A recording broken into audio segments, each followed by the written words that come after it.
مؤمن آدم هیچ وقت دیگه مؤمن از خودش پس حساب نمی کند.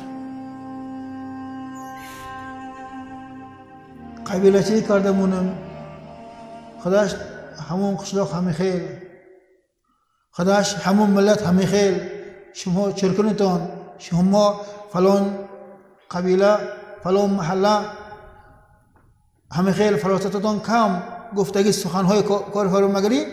این با پیامبر خدایا خیلی وعیدشان های فراموش نکنیم. کدام انسانی که با دعوای جاهلیت و دعوا کرد داند که عورت پدرش را و انسان گز تناول کرد. دعوای جاهلیت سه بود: قبیله چگی، ملت چگی، نسب چگی بود.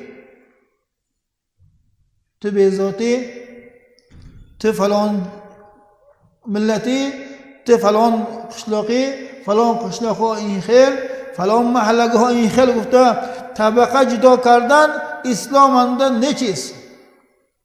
اینا گفته که آدم داند که حالانگی حال با انسان گرفتار شده است، حالا این کار کرده است.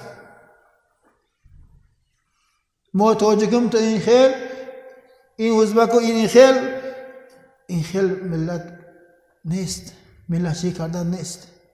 اسلام اند یک تا ملت های، ملت ابراهیم خلیل الله محمد. کدام انسان من مسلمان گفته لا اله الا الله محمد رسول الله گفته ایمان و خواهش اعلان کرد، تمام برای ما و انسان آبروش، مالش، عزتش یک خیل حرام. انا خیل به آدابی کردن ما یا مصیبت های بردوام به گرفتار کرده است.